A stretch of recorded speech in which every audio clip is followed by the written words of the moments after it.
Bom dia, boa tarde, boa noite, lideranças do Brasil. Podcast Bastidores da Vitória entrando no ar. Hoje vamos falar sobre Porto Alegre, poesia, música, política. Porto Alegre é demais. Eu sou Sérgio Zimmermann, arquiteto e consultor. Olá, me chamo Martina Rodrigues, sou advogada e consultora. Nosso convidado de hoje nasceu em Porto Alegre, é advogado, professor, poeta, comunicador, ex-deputado federal, ex-senador e ex-prefeito de Porto Alegre. Bem-vindo ao programa Prefeito José Fogaça. Muito obrigado, satisfação minha poder participar desse podcast. Muito bem. Fogaça, eu queria começar perguntando, né? Que motivação te trouxe para a vida pública? Assim? O que motivou essa tua... Uma motivação assim específica não houve, Sérgio. Mas o que aconteceu foi o seguinte. O senador Pedro Simão, que na época era um deputado estadual, era presidente estadual do MDB, e só havia dois partidos, né? Tínhamos a Arena e o MDB. E eu, na época da juventude, na universidade e também no segundo grau do colégio, eu tinha feito a campanha do voto nulo em 1970. E tinha feito uma campanha assim bem intensa, rebelde, né? No sentido de dizer não ao voto, não votar. Não, aquela coisa meio da antipolítica. Porque havia toda uma argumentação de que o MDB, que era a suposta oposição, seria, na verdade, um partido legitimador da ditadura. E com esse argumento, que pegou muito na juventude, todos nós fomos para a atitude mais radical que se pode imaginar. E foi um tanto irresponsável naquele momento, porque aí o que aconteceu é que o governo militar elegeu assim, a maioria esmagadora dos candidatos, em todos os níveis, para o Senado, para a Câmara. Não havia eleições para governador, né? Nem eleições para prefeito, mas nos mandatos parlamentares eles tiveram uma vitória estrondosa. E aí se viu, em 70, o enorme erro que foi aquela atitude negativista, né? Porque ela não somou nada, ela não adiantou em nada, não ajudou a mudar o Brasil, ao contrário, ajudou só a consolidar aquele estado de coisas contra os quais nós nos opunhamos, né? Então, eu mudei em 74. Em 74 eu fui, ao contrário, um apoiador do MDB. E um apoiador principalmente do Paulo Brossard, que era o candidato símbolo da oposição ao regime ditatorial, da defesa do regime democrático. E aí participei também, tive uma linha de conduta, uma certa militância. Não tinha me filiado ainda ao partido. Né? Mas o doutor Pedro Simão, que eu tinha um programa de rádio, também tinha um programa de TV, programa chamado Porto Visão, na TV Difusora, que hoje é TV Bandeirantes.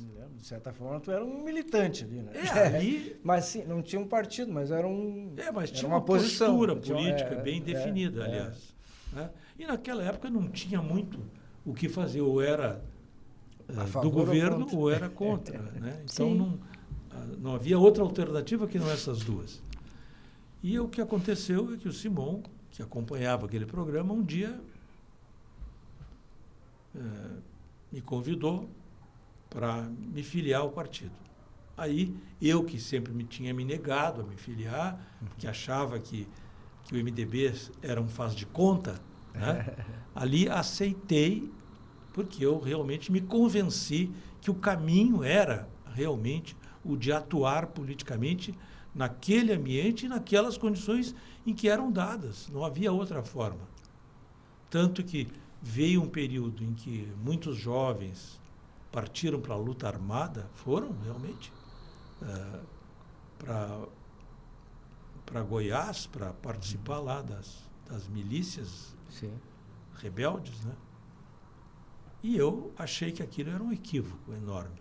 Só iria aumentar a resposta dura, né, repressiva do governo. E, de fato, esta foi a consequência, né? Esse foi o resultado daquilo. Claro. Realmente era preciso trabalhar com a cabeça no lugar, né? Aceitar as regras do jogo e, dentro delas, procurar levar ao limite a situação ao ponto de obter, enfim, as conquistas democráticas que pouco a pouco se foram conquistando, né? Então, ali, em 76, ele me convidou para ser candidato a vereador em Porto Alegre e eu não quis. Eu ainda tinha o meu curso pré-vestibular, eu era sócio de um curso pré-vestibular. O IPV? O IPV. Eu fui aluno. O Fui IPV, teu aluno. que depois se tornou universitário. Isso. Exato. E esse momento, assim, foi de muita dubiedade para mim. Eu achava, quero continuar na sala de aula, dando as minhas aulas, que eu gosto muito de trabalhar nisso, e também tendo meu programa de TV, essa coisa toda. Mas o Simão carregou. Foi contundente. Foi contundente e ainda disse, não tens coragem de enfrentar. E eu fiquei realmente sensibilizado e percebi que tinha que entrar para a luta, mesmo que naquela época eu via assim, a facilidade muito grande de você ser caçado, né? Sim. De ser preso também com uma facilidade tremenda em razão de coisa nenhuma, né? E, de fato, foi o que eu fiz ali, aceitei e me tornei candidato, não em 76, mas em 78, para deputado estadual, né? E aí foi o candidato mais votado daquelas eleições, Nossa. de todos os partidos. Quantos votos, lembra mais ou menos? Foi naquele momento, foram 52 mil votos para deputado. Nossa, É, é voto. Historicamente. Não é muito voto, hoje não é. Mas hoje elege. tempo era. Hoje elege com 52 mil, com certeza. Com certeza, hoje me elegeria também com esses Com votos. certeza. Que maravilha. Mas, naquele tempo, era realmente, talvez, Extraordinário. assim, porcentualmente em relação ao número de eleitores existentes, Sim. porcentualmente era Sim, muito mais mais. ou menos equivalente hoje, talvez a uns 200 mil, por aí. Por aí. Era quase uma votação para federal já. É isso aí. Que loucura. E com tanta experiência acumulada, como deputado estadual, federal, senador, prefeito de Porto Alegre, qual a tua visão sobre a administração pública? Olha, eu acabei saindo da atividade privada, né, e entrei para a atividade pública e me conscientizei, sim, da importância do Estado, da importância do governo, da importância da administração pública, né? O quanto ela exige também qualificação, o quanto ela exige desempenho, esforço, dedicação, né? Dizem que a atividade privada faz com que a pessoa se sinta muito ambiciosa, desejosa de vencer, porque é em favor de si mesma, né? E eu sempre pensei assim, bem, eu não estou mais na atividade privada, eu não estou mais trabalhando com o que é meu, sim com o que é de todos, então eu tenho que ter noção disso, que não é para mim que eu trabalho para o conjunto, para as pessoas como um todo, para uma coletividade. Tem que ter primeiro essa mentalidade.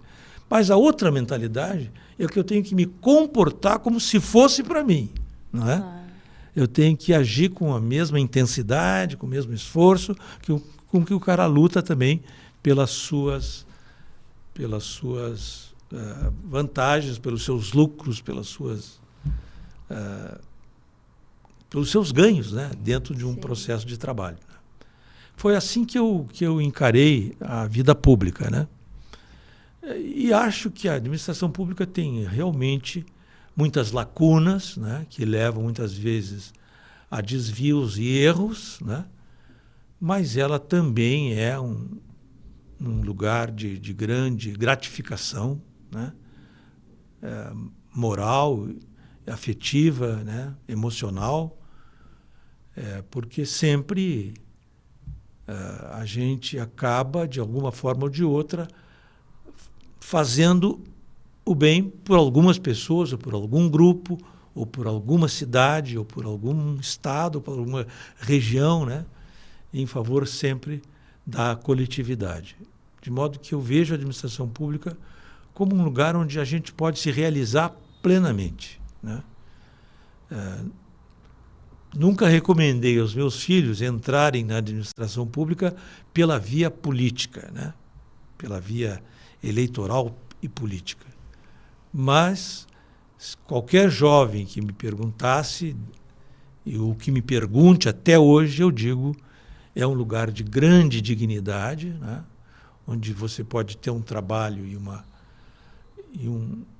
uma resposta muito gratificante, né? Muito engrandecedora, mas, ao mesmo tempo, também tem as suas amarguras, suas dores, suas dificuldades, né? Às vezes suas grandes frustrações, né? Mas eu sempre recomendo que, se o jovem tem vocação para isso, que ele se dedique e faça tudo para poder participar, né? Eu acho que é um meio pelo qual também se conquista a felicidade. Ótimo. Perfeito. Deixa eu... Eu quero fazer uma pergunta sobre a prefeitura, né? Mas como eu sou meio suspeito, eu vou tentar fazê-la de forma... Como eu tive envolvido com essa gestão... Engenheiro do ano, então. Mas existe, assim, vamos dizer assim, o maior desafio do prefeito de Porto Alegre, na tua gestão? Houve esse maior desafio ou não? Não, eu acho que houve duas grandes obras, né, de engenharia. Não foram só essas duas, mas evidentemente que, como a gente estava começando o governo, nós firmamos esse desafio desde o início do governo, mas houve duas grandes obras que eu acho que foram um desafio, por várias razões, pelas dificuldades, pela questão dos recursos de financiamento, não é? Pelos problemas que surgiram ao longo da construção, né? Do ponto de vista ambiental, do ponto de vista da engenharia, enfim. Mas nós tivemos o conduto forçado Álvaro Chaves, não é? Do qual o Sérgio Zimmermann foi um dos maiores baluartes, né? Ao lado do nosso querido e saudoso Ernesto, né? Que nós tocamos assim com muito empenho, né? E tivemos o financiamento do Banco Interamericano de Desenvolvimento. Para isso foi preciso primeiro colocar as contas em dia, porque a prefeitura tinha perdido o crédito, o direito a crédito, junto ao Banco Interamericano de Desenvolvimento, junto ao BID. Não podia mais fazer empréstimos. Nossa. Era preciso, portanto, pagar o débito, pagar o que devia, para poder começar do zero, ou seja, para abrir novamente uma carteira de contratação de empréstimo. E fizemos isso na parte fazendária, né, na parte da administração financeira da prefeitura, e já na metade do segundo ano nós tínhamos condições de começar a contratar as obras e a iniciar o projeto, né? E aí tudo na mão dos dois grandes fautores dessa grande obra, e que eu acho que representa realmente uma divisão de águas na história da prefeitura, porque é uma obra de 15 quilômetros, né? Com uma extensão enorme, né? Que atingia mais de 11 bairros, em torno de 11 bairros, garantindo que nesses bairros não houvesse alagamento. E mesmo agora, na maior enchente da história da cidade, eu já ia dizer isso, estas áreas foram muito preservadas. Muito, né? Então, o que se pode dizer? Esta obra foi marcante. Ela só tem um problema. Ela está debaixo da terra. Sim. Ninguém enxerga, né? Ninguém vê, ninguém se lembra dela. Mas é como o ar. quando todos nós temos o ar à nossa disposição, sempre que temos, nós achamos assim que o ar não vale nada, né? Que tem que ser gratuito, que é uma coisa que veio do nada, que, enfim. Mas com certeza foi uma obra muito bem feita, porque como o senhor falou, agora na enchente, agora a gente falando aqui, o pessoal vai lembrar, né? Certo, que com certeza. ou por onde foi feita essa obra não teve alagamento. Exatamente. Foi perfeita. Né? Isso aí. Então, o que a gente, com isso, conquistou? Conquistou uma coisa importante na cidade, que é a capacidade de empreender uma obra de grande vulto, né, de grande dimensão, num tempo correto, né, e enfrentando politicamente grandes obstáculos. Um deles, o Sérgio deve lembrar, foi que ali, quando a obra foi se estender pela Marquês do Pombal ali, as árvores realmente são árvores antigas, né? São velhas árvores, enormes, não é? A rua é uma beleza, é uma das melhores e mais bonitas paisagens urbanas de Porto Alegre, né? Quase na frente da tua casa. Eu moro no Marquês do Pombal. Então, tu sabes muito bem. E o que aconteceu? Uma tarde, me telefona o Ernesto pedindo para falar comigo a respeito lá da Marquês do Pombal, que os moradores estavam protestando pela abertura das trincheiras da obra lá. E aí ele chegou, fogaça. Quando ele disse que viu assim o que podia acontecer com as árvores, porque a obra poderia, ao avançar, iria tirar assim a base das raízes, né? Então, aí quando ele disse isso, nós vamos paralisar a obra, parar e pensar no assunto, pensar numa saída, né? E foi também graças à competência deles, né, a gestão deles, do Ernesto e do Sérgio, que nós fizemos uma grande negociação lá com a Cristóvão Colombo. Teve que ser desviado. E desviamos pela Cristóvão. Né? Mas antes disso, uma equipe de jovens que trabalhavam com a questão comunitária, assistentes comunitários, fizeram um trabalho lá na rua. Te lembra, Sérgio? Sim. Foram de casa em casa, de loja em loja. Coordenados pelo Pancinha. Isso aí, coordenados pelo Pancinha, exato, para fazerem, digamos assim, um diálogo com as pessoas e convencê-las de que a obra, primeiro, era necessária, iria ser para o bem da rua e da cidade, né? E também se tratava, naquele momento, de preservar um patrimônio ecológico ambiental da cidade, que era a Marquês, né? Marquês do Pombal. E isso deu certo, né? Eles foram, inclusive, muitas vezes, assim, inclusive bastante interessantes, os comerciantes da rua ali, da Avenida Cristóvão. Fizeram até um desfile de modas. Dentro do buraco. Para chamar a atenção, né? E para promover comercialmente. E foi interessante. E, felizmente, a obra está pronta, está aí, rendendo os seus benefícios à cidade. Com certeza, uma obra que deu certo.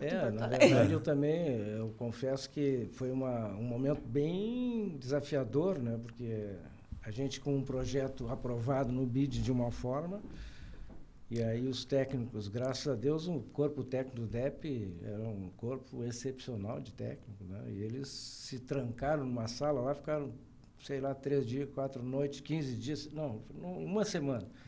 Me apresentaram lá uma solução que seria pela Cristóvão. Aí, enquanto a gente tentava fazer, né, levar à população essa possível mudança com a comunitária, eles já estavam em contato com o BID tentando aprovar um novo projeto.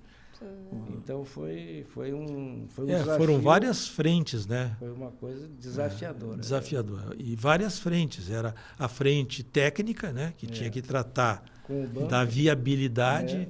Tinha a frente financeira, né? Que Sim, tinha porque que no tratar. momento que desviou, né? o teve que ajuste ter mais financeiro, o ajuste financeiro. Ele cortava umas coisas, mas aparecia outras, então tinha que ajustar. Meu Deus. Mas assim mesmo, acho que Agora, até foi em uma tempo... obra iniciada e concluída no mandato. Claro. É isso que eu falo. Importante, Isso que é importante, né? Uma obra de grande proporção, né? Sim. De grande envergadura, uma obra imensa. 11 bairros é bairro, né? Que loucura. Mas enquanto o Fogaça toma uma aguinha, eu vou mandar um abraço especial para nossa audiência, para o Jerônimo de Sapucaia do Sul, para a Helenice de Florianópolis e para a Bianca de Chapecó. Aproveito também a oportunidade para lembrá-los que breve vamos lançar a série Personalidades Vitoriosas na forma e-books, então fique ligado.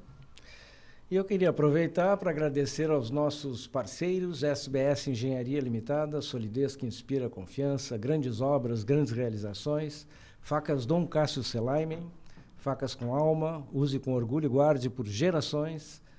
Sinduscom, há 75 anos, conectando, construindo e transformando o habitat dos gaúchos. Cicepote, Sindicato da Indústria da Construção de Estradas, Pavimentação e Obras de Terraplanagem em geral. Juntos somos mais fortes. E vocês, colaboradores anônimos, através do nosso QR Code. Fogaça, então, retornando um pouquinho, além da obra do conduto Álvaro Chaves, qual a outra que tu tem uma memória afetiva? Realmente, a memória é mais assim, simbólica, né? No sentido de que essa obra ela significou algo importante dentro do nosso governo. Foi o socioambiental, né? Que é também uma obra gigantesca, de proporções enormes, né? E que também está debaixo da terra. Essa aí. Que é o sistema de esgoto da cidade de Porto Alegre sendo tratado, né? E sendo lançado na Lagoa dos Patos sem causar dano ambiental, né? Tentando restaurar a qualidade da água do Guaíba, né? Do lago Guaíba, o rio Guaíba. Na verdade, é as duas coisas. É um lago que abriga um rio, né? Um rio que existe dentro de um lago, né? Mas a verdade é que essa obra ela foi de um custo, inclusive, maior que o do Álvaro Chaves, né? 3, 4 vezes mais. Mas também foi assim um empenho de um outro engenheiro nosso. O Sérgio não é engenheiro, o Sérgio é arquiteto, mas os dois foram engenheiros do ano. Eu tive 2 engenheiros do ano no meu governo. Tenho muito orgulho disso. E o outro foi o Flávio Presser, né, além do Sérgio. E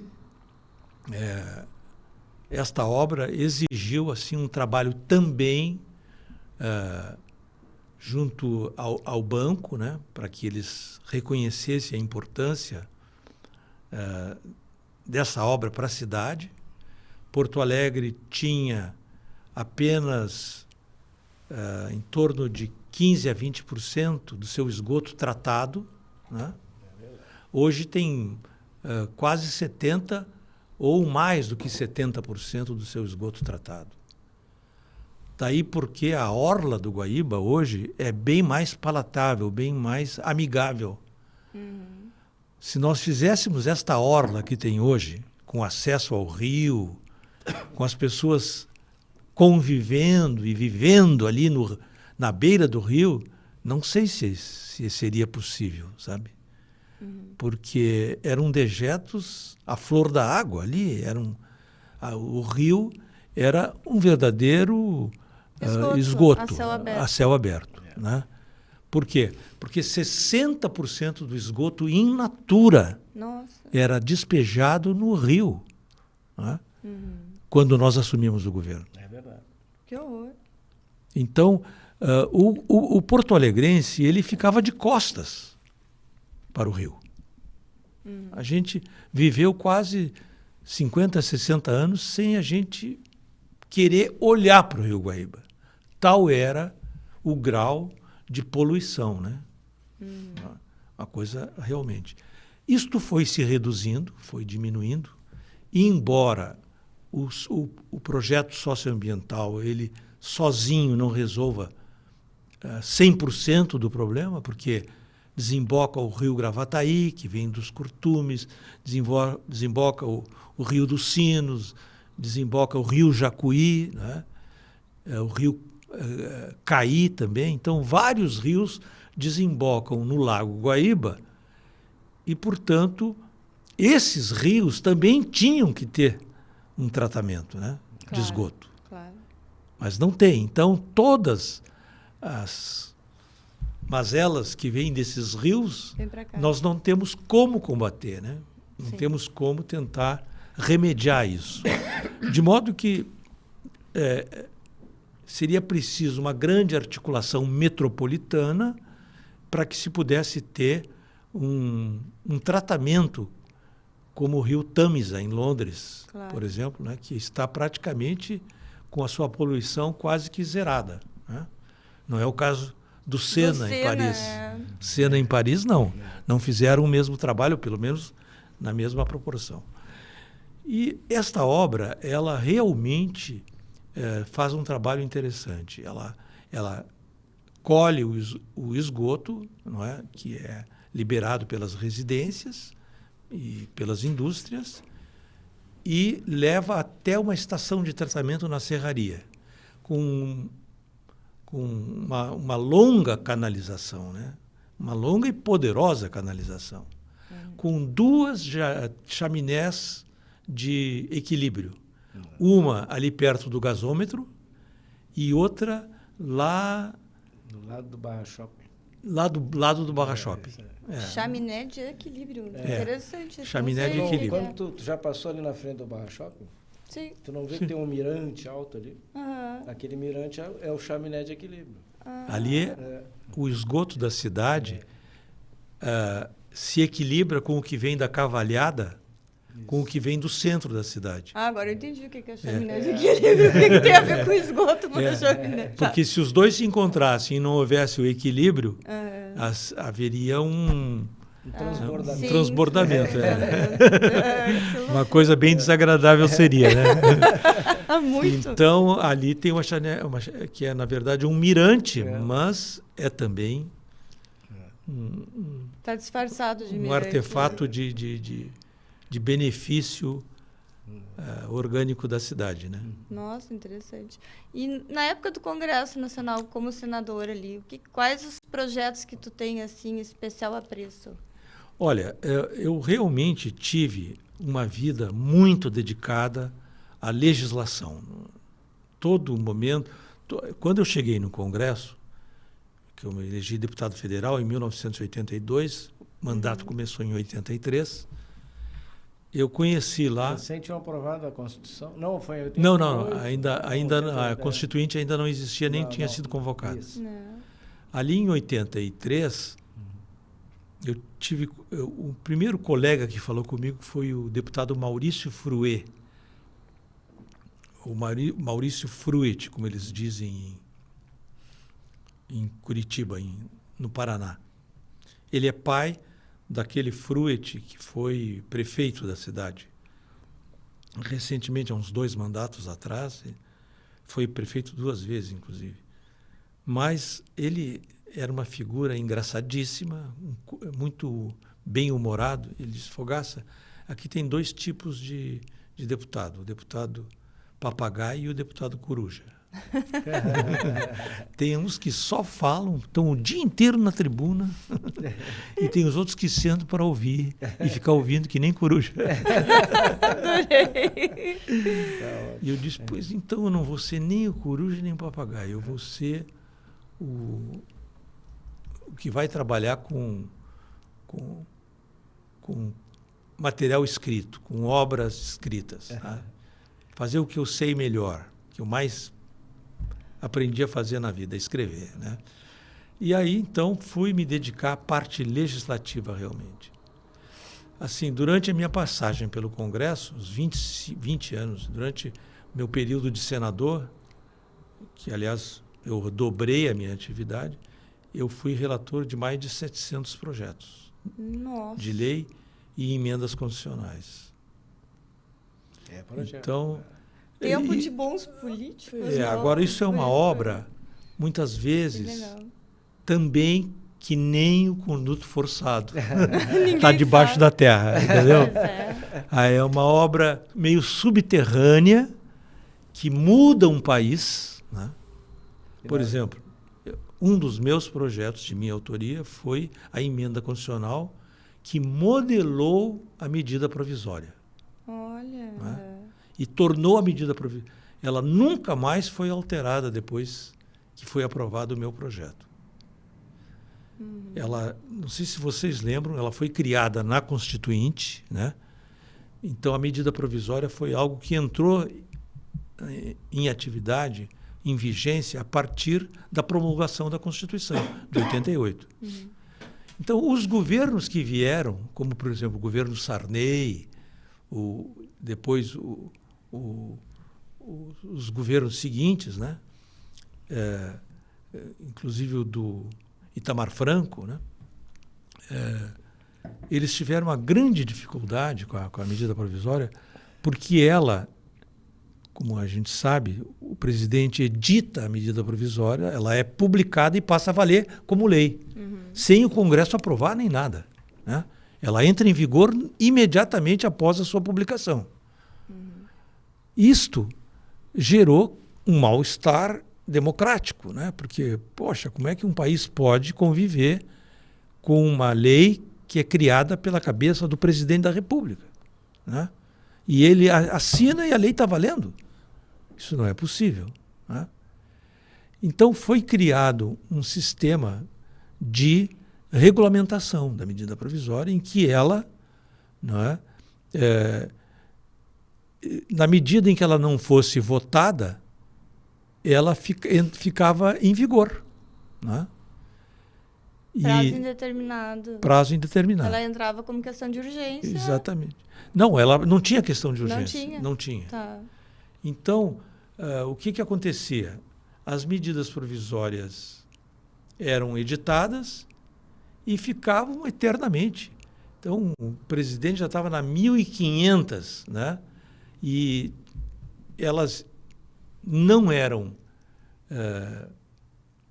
elas eram editadas, não eram transformadas em lei, mas, ao mesmo tempo, elas continuavam vigorando, produzindo efeitos, produzindo resultados no mundo jurídico. Sim. Né?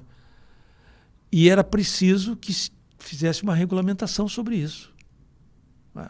Porque a medida provisória tinha prazo, 90 dias, terminados aqueles 90 dias, ela continuava existindo e não tinha mais efeitos, mas continuava existindo. Né?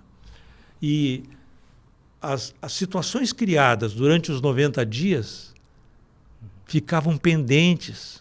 Criou uma série de situações absurdas no Brasil, tanto econômicas quanto políticas e até questões morais. Então, era preciso regulamentar. E o que existe agora, em que ela realmente desaparece depois que se ela for rejeitada, e o Congresso é obrigado a transformá-la em lei, senão ela se transforma em lei por decurso de prazo, né? Isto foi, digamos assim, um importante projeto legislativo da minha autoria. Sim, questão de segurança jurídica para o país, né? O país ganhou segurança jurídica, sem dúvida nenhuma, com aquela proposta. E eu estava no Senado na época, né? E eu devo muito ao apoio do senador Nelson Carneiro, que era o meu guru e conselheiro, né? O deputado Nelson Carneiro foi o autor da emenda do divórcio no Brasil, né? E era um homem famoso por isso. Se reelegia só por causa da emenda do divórcio. Porque ele realmente representou uma redenção, né, para as mulheres do Brasil. Sim, foi quase o último país da América Latina. Quase o último país da América Latina. E havia uma situação do desquite em que a mulher se separava, né, e não podia casar novamente. não dava solução real a uma situação crítica, né? E geralmente para os homens não havia nenhum problema, mas as mulheres ficavam numa situação bem complicada do ponto de vista, inclusive, jurídico. Né? Sim, tinha muita ingerência da questão religiosa, né? Da questão religiosa, exatamente. Também, mas da questão do conservadorismo também, muito grande, né? E, então, o Nelson Carneiro, ele gostava dessas coisas que eram rupturas, né? Que eram inovação, né?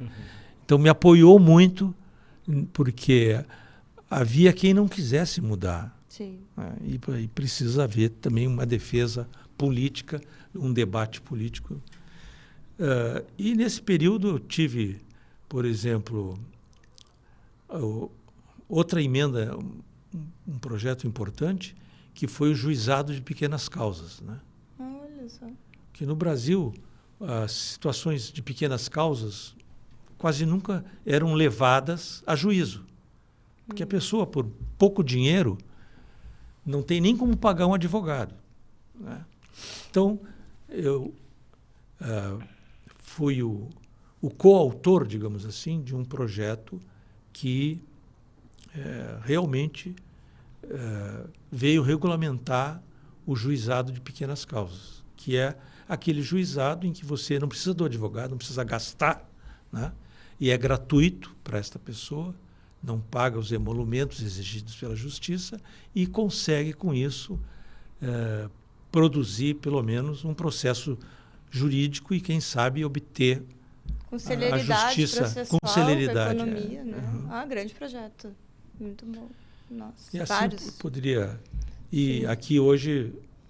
Ficar a tarde toda, conversando sobre isso. Né? Que interessante. Como estamos faltando senadores nessa Meu Deus, eu estava pensando nisso. Pensei, será que falo? Será que não falo? Não, pode ter certeza que muitos outros fazem também o seu trabalho. E mas não é divulgado, né? Exatamente. Nós uma estamos vivendo uma fase muito que nem digital. um conduto, então. Fica tudo subterrâneo. Mas é que hoje os políticos estão preocupados na questão do mundo digital. Parece que eles são influenciadores e não políticos, né? Verdade. Então é complicado essa parte. Muito bem observado isso. Eles são muito do mundo digital hoje. Esse meu último mandato, que foi antes de 2018, né, de 2014 a 2018, eu não tinha ideia, porque ficando na prefeitura eu fiquei num outro mundo. Quando voltei em 2015, eu vi que os deputados todos passam o tempo todo com aquele sustentador do celular, falando muito mais para o seu celular do que para os colegas.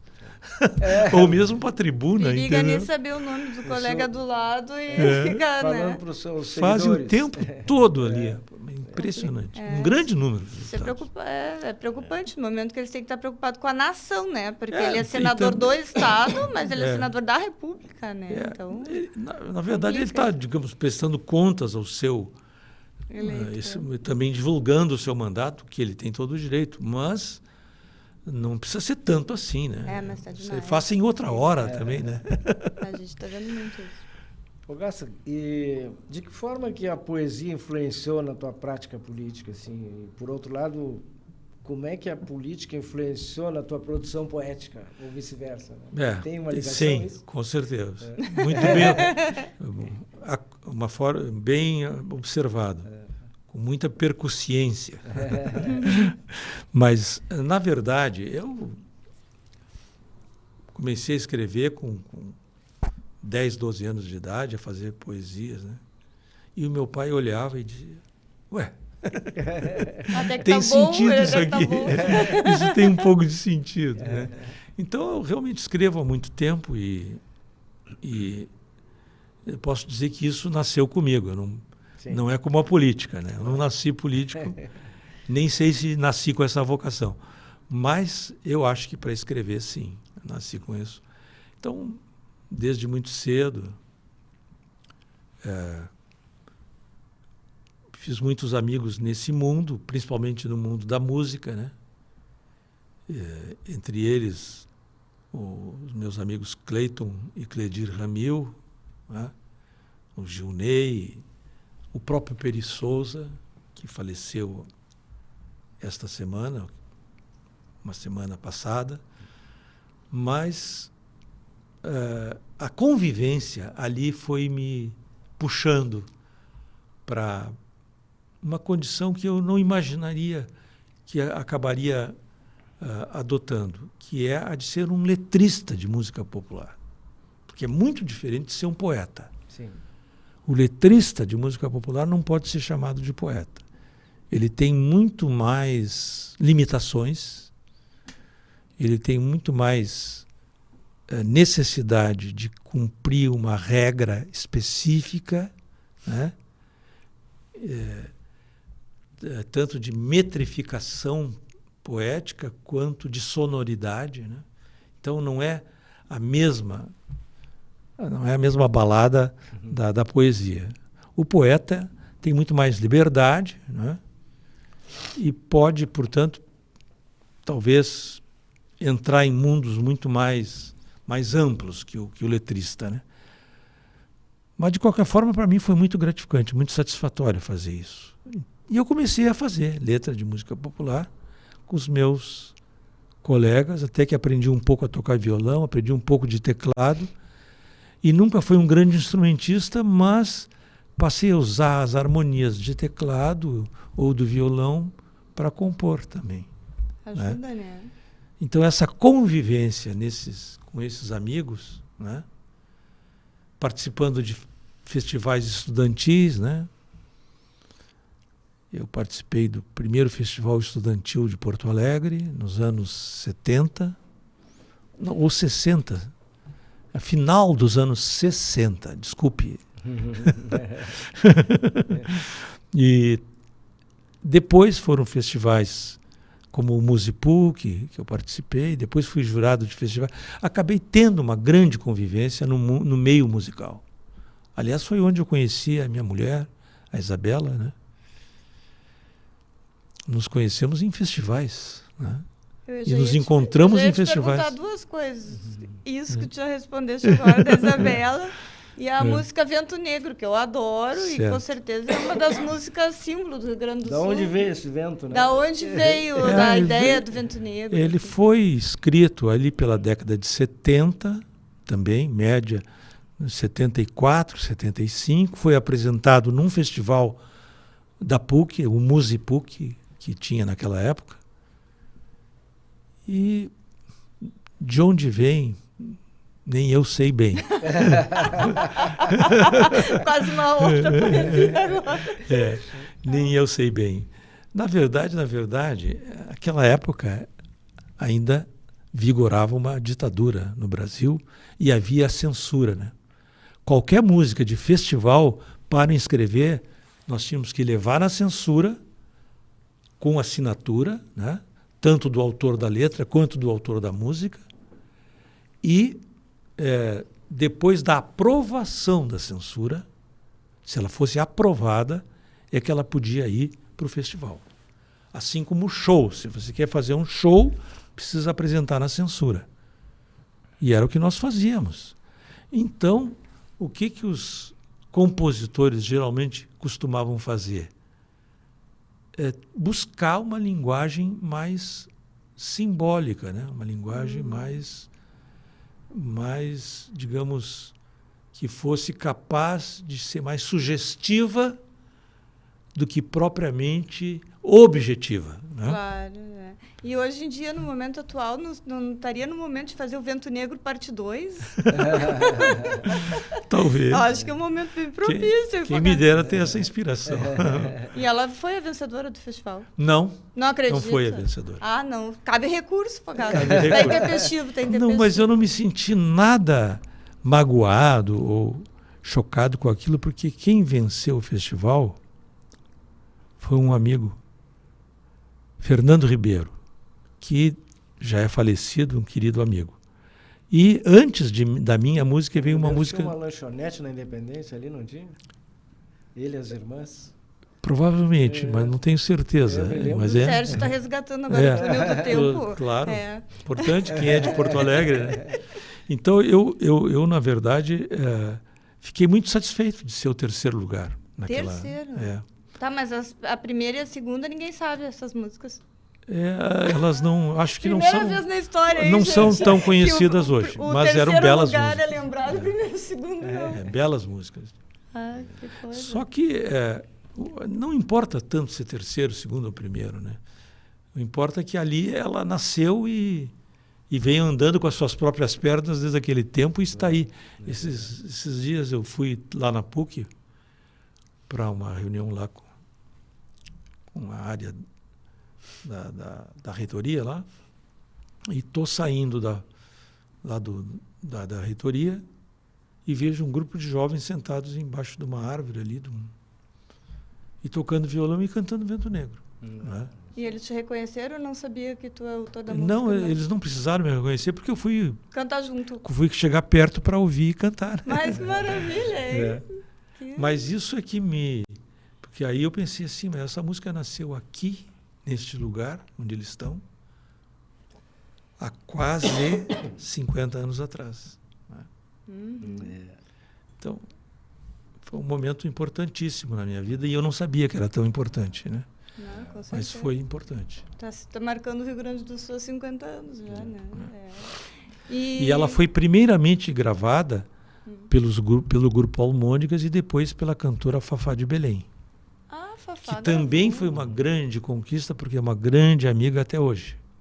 Ela vem a Porto Alegre e nós vamos sempre... É uma grande cantora.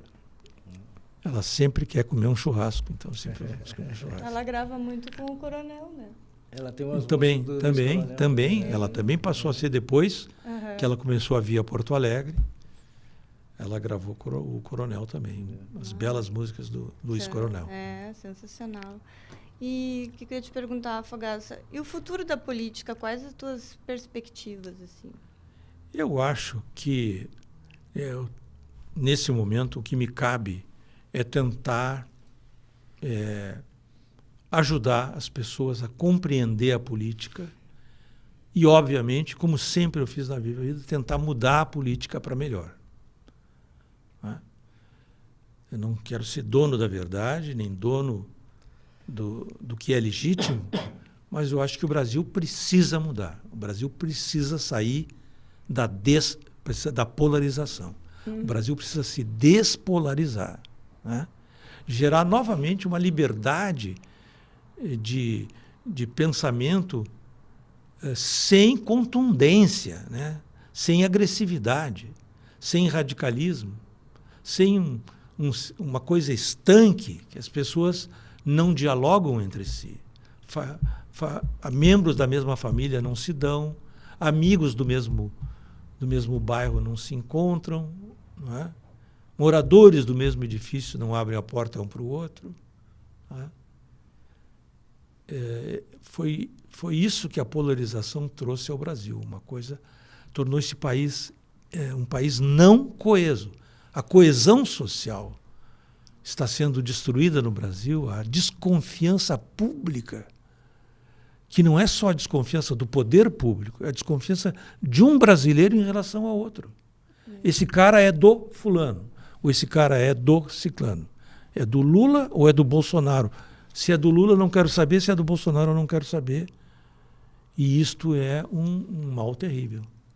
Eu quero saber para poder dialogar com este e quero saber também para dialogar com aquele. Mas quando você não quer dialogar, é porque você vive numa bolha fechada, não democrática rigorosamente, né? E vai provavelmente gerar situações de retrocesso, tanto quanto à liberdade das pessoas em geral, quanto à vida material e econômica do país. Né? Que eu acho que é o que nós estamos enfrentando neste momento. Tem gente reclamando que tem ditadura, que quer impeachment, que é isso. E tem gente também que reclama de que o Brasil, há 30 anos, que não sai do mesmo nível de pobreza. A quantidade de pobres que havia antes do ano 2000, proporcionalmente, o percentual é o mesmo de 30 anos atrás. Então, alguma coisa está errada no Brasil e provavelmente uma das coisas que tem nos levado à incapacidade de tirar esse pé da lama é justamente esse tipo de confrontação única que tem caracterizado, infelizmente, também outros países do mundo e que leva a uma instabilidade política, leva a uma insegurança muito grande, não é? E um desaprendizado. A gente vai desaprendendo dos valores da democracia, né? De como dialogar constrói, né? E como essa estreiteza de atitude nos atrasa, nos puxa para baixo, né? Tu acredita que isso seja orquestrado pelos donos do poder? Não é uma coisa que se planeje, né? É uma coisa, claro, que se estimula. Uhum. Há quem diga, não é, que esse é um processo que resulta da internet e das redes sociais. É uma afirmação que não tem base, assim, meio empírica, que não tem uma base rigorosamente científica. Não há uma comprovação disso. Mas dizem que os algoritmos são feitos para buscar o confronto, né? Para buscar o duelo verbal entre as pessoas e o duelo emocional, né? Que é a da lacração, que é a do cancelamento, né? E em que também as pessoas vão procurando só suas próprias bolhas, vão procurando só aqueles grupos nos quais elas vejam uma repercussão positiva do pensamento delas, né? Conviver só com os iguais, que vai gerando também esse separatismo, né? O cara só sabe dialogar, só sabe conversar, só sabe desenvolver um pensamento junto aos seus. E esses dois grupos vão se afastando um do outro, né? Total narcisismo de ambas as partes, né? É um narcisismo político, né, e antidemocrático que vai nos desqualificando como país. Perfeito. Eu acho, né, que esta situação é pior para o Brasil do que foi a ditadura, por exemplo. Porque a ditadura, evidentemente, teve efeitos péssimos, causou muito mal e muito dano, não é?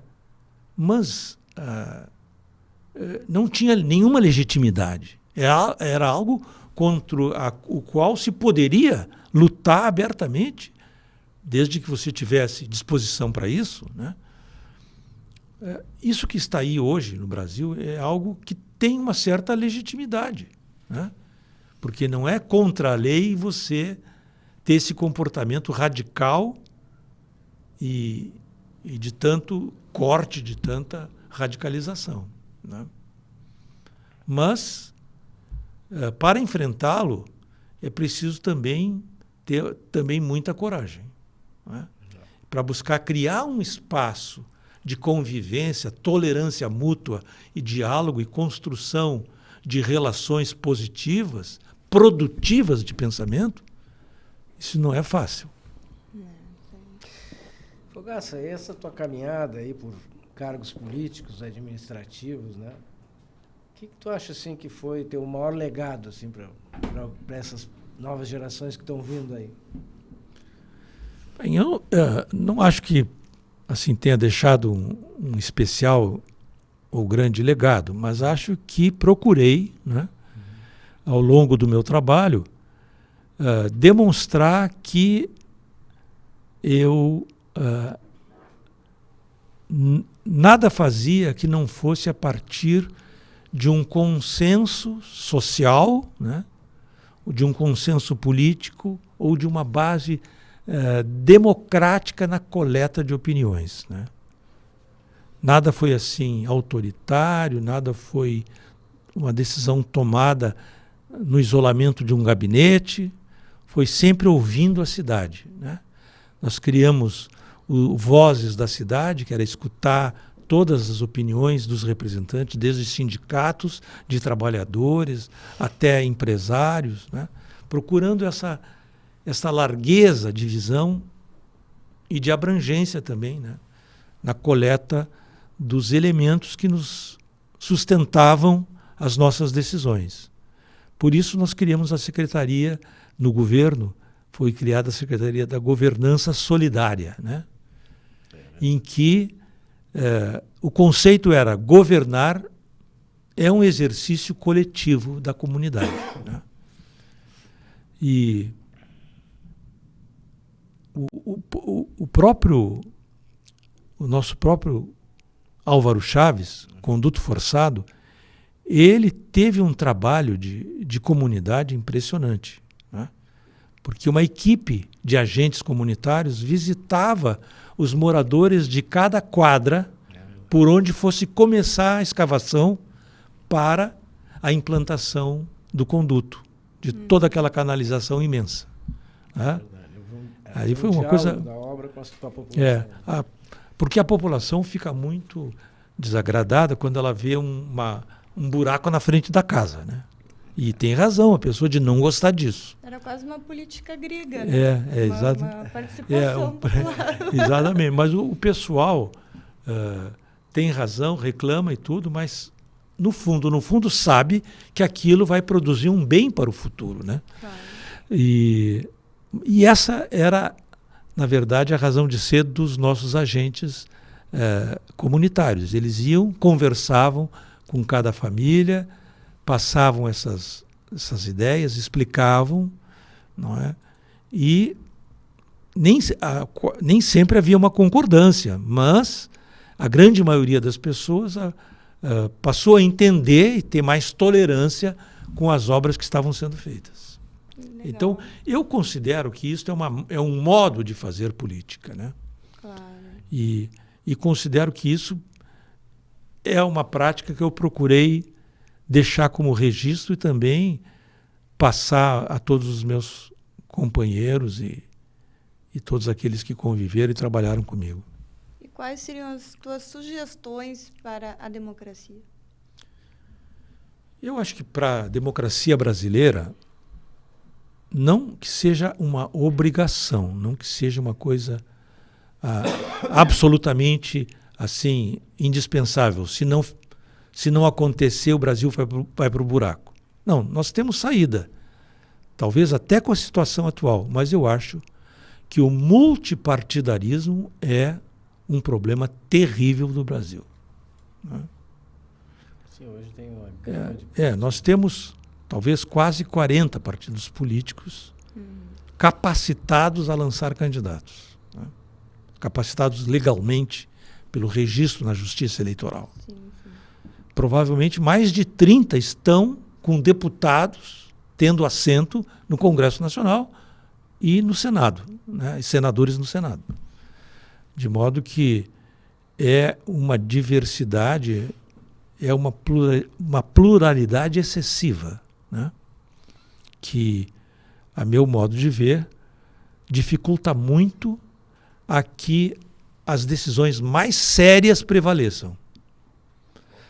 Eu acho, por exemplo, que essa coisa das emendas, as emendas secretas, as emendas PIX, as emendas não sei o quê, as emendas de relator, essas coisas todas que foram criadas recentemente, elas são produto muito desta variedade, dessa dispersão enorme de partidos políticos, não é? Não há um centro de estabilidade política, né, em que a maioria das nações democráticas tem. Como vive a Inglaterra, que é um exemplo assim de 5 séculos, né, de democracia. Ela vive desse modo, com 2 partidos. Tem um terceiro lá que não existe. Os Estados Unidos da América, que tem também 2 partidos. Tem mais de 100 partidos legais, mas o povo só vota em 2. Sim. Então, é o que acontece. E tu é a favor da candidatura avulsa, do parlamentarismo, porque tu citaste a Inglaterra, não me lembrei. Não, eu sou totalmente a favor do parlamentarismo, mas o parlamentarismo foi derrotado, né? Sim, mas... 2 vezes em plebiscito, Claro. e eu acho que a partir daí tem pouco a discutir, né? Não é só a derrota, é a certeza que eu tenho de que o povo brasileiro é incompatível, não quer, não gosta, não acha que o país deva ser governado por um regime parlamentarista. Eu me convenci disso, né? Agora, ainda sou defensor do parlamentarismo, continuo defensor do parlamentarismo. Espero que um dia as condições políticas mudem a ponto de as pessoas entenderem que o parlamentarismo realmente representa a possibilidade de um avanço, de uma maior eficiência e estabilidade política. Né? Com certeza. Né? Os regimes parlamentaristas, inclusive, permitem que haja uma enorme multiplicidade de partidos. A França tem muitos partidos, a Itália tem muitos partidos. Não é? O regime parlamentarista, em geral, são mais favoráveis ao multipartidarismo. Agora, os regimes presidencialistas, que são estáveis e democráticos, têm 2, 3 e no máximo 4 partidos. Né?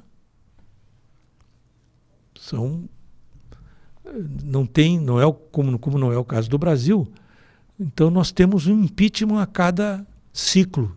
Né? Foi o E Collor, no parlamentarismo seria mais rápido, daqui a pouco depois foi a Dilma, daqui a Ah. pouco se quer o impeachment de outro presidente por aí, por qualquer motivo também, não é? Ou tendo motivo real, não é? Não importa. Mas o fato é que o nosso presidencialismo, pela dispersão, não é? Ele acaba se espargindo, assim, a essência do processo decisório se perde no meio de uma poeira, né, de discussões inúteis, de gritaria. Né? Você leva quase 2 ou 3 horas para cada líder de bancada dar o seu voto e recomendar o voto. Então, Sim. uma coisa impressionante. Quando eu estava lá, tinha um partido que era o Partido da Mulher, que deve existir ainda, com todo o respeito, mas lá no Congresso eles só tinham homens. Né? E se chamava Partido da Mulher. Então, chega-se a um ponto em que os partidos, de um certo modo, perdem um pouco da sua razão de ser e da sua maior capacidade de representar seriamente a população. Né? E aí se troca de partido com a maior facilidade, porque isso não quer dizer nada. Né? Partido não quer dizer nada. É verdade. Fogaça, e será que teria um conselho assim, a se dar para um jovem que está querendo entrar para a política? Ou... Que conselho Não, sempre seria? tem, né, Sérgio? Que conselho seria? Acho que conselho sempre tem, porque, na verdade, a experiência da gente não pode também... A gente não pode jogar fora, né? Tem que, pelo menos, dar proveito a isso.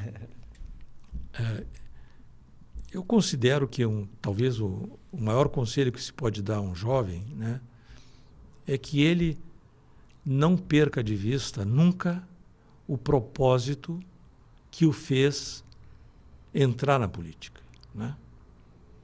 Porque lá no processo a gente é atraído por uma série de desvios ou de formas de chamar a sua atenção para coisas que podem ser improdutivas e às vezes até negativas. Então, e eu sei que a grande maioria das pessoas, eu sou hoje professor da Fundação Ulisses Guimarães, nós temos uma escola de líderes que procura formação política.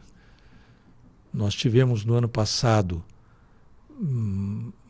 1.200 alunos, esse ano mais de 2.000 alunos em todo o Brasil. As aulas são online, obviamente.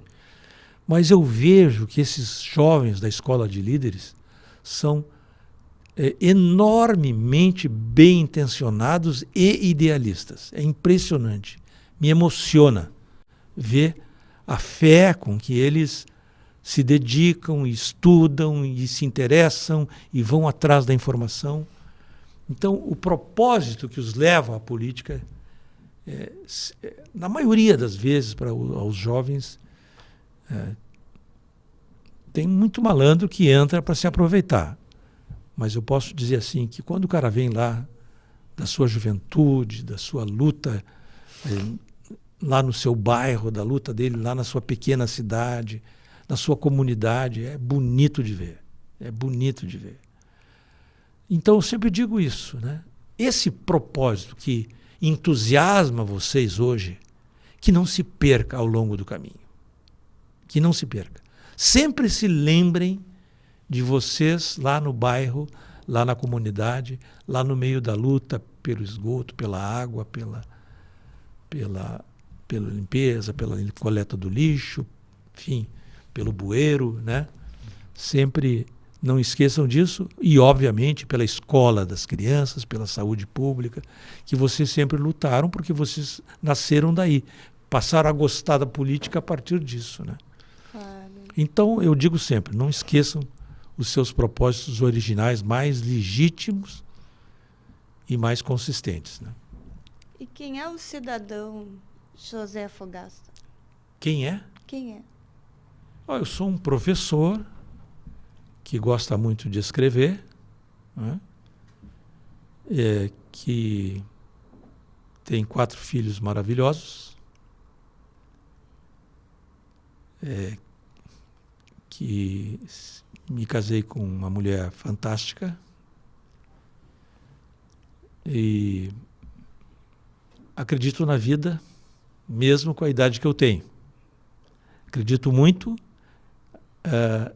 do quanto é importante lutar pelo futuro. Apesar da idade que eu tenho, eu acho que não há nada mais capaz de absorver a energia e justificar a energia de um trabalho, de uma luta, de uma disposição de atuar, do que acreditar no futuro. E é assim que também me dá muita satisfação a sala de aula, né? A sala de aula, ou hoje a câmera, né? Porque a gente... Sim. Sala virtual. Na sala virtual, né? Fala muito ou para o celular ou fala muito para o notebook, né? Porque é preciso nas aulas hoje fazer isso. Mas, de qualquer maneira, eu acho que esta é a minha forma mais tranquila de ser. Que joia. Muito bem. Bom. Bem, Fogassa, a gente podia ficar aqui mais Nossa, umas 4 horas falando. Com aqui, 700 porque, projetos de lei, dá não sei temos quantos assunto programas. aqui para muitas conversas. Né? Mas de Não qualquer- foram de minha autoria. Eu fui, Sim, na entendi, grande maioria, eu fui mas- relator, né? Relator, aham.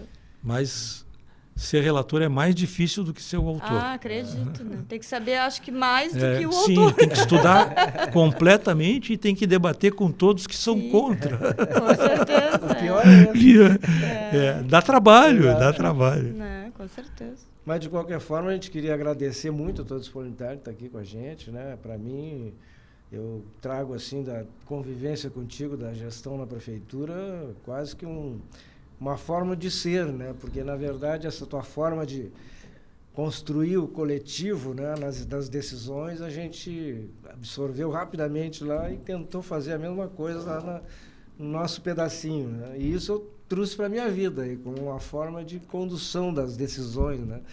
Construir as decisões, né, Fogassa? Que beleza. De forma coletiva. Né? Então, muito Que alegria obrigado. saber. Eu me sinto muito honrado de estar contigo aqui. E deixo à disposição aí para tuas considerações finais. Aí. Não, agradeço muito, agradeço vocês por essa querida acolhida aqui, que é um momento único, uma sorte poder estar aqui nesse podcast, né? E dizer que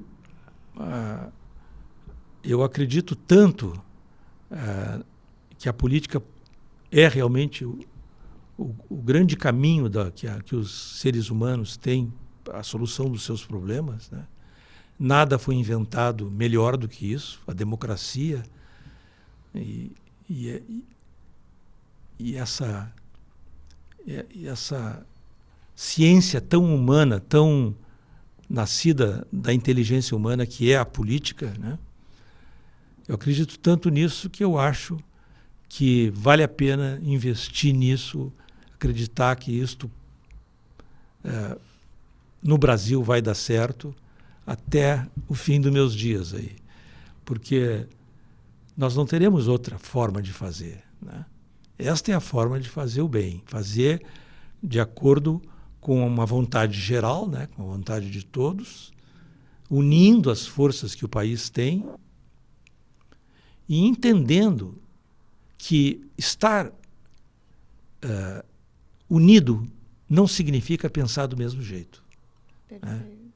Significa que nós não abrimos mão de que há coisas comuns entre nós que nos igualam, que nos aproximam, que nos irmanam, e há outras coisas nas quais nós divergimos e que nos enriquecemos ao divergir e debater e procurar cada um ou termos uma convergência, né?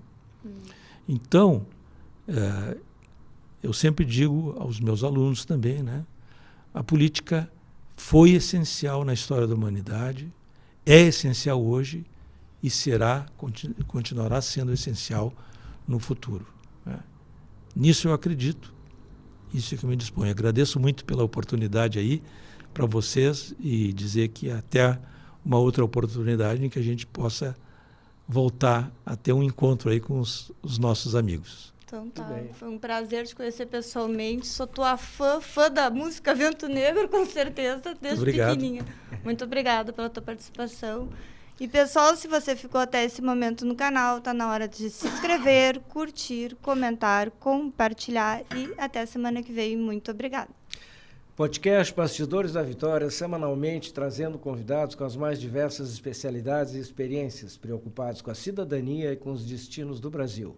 Vitória Consultoria, inovando pela liberdade. Bom dia, boa tarde, boa noite e até semana que vem, Lideranças do Brasil.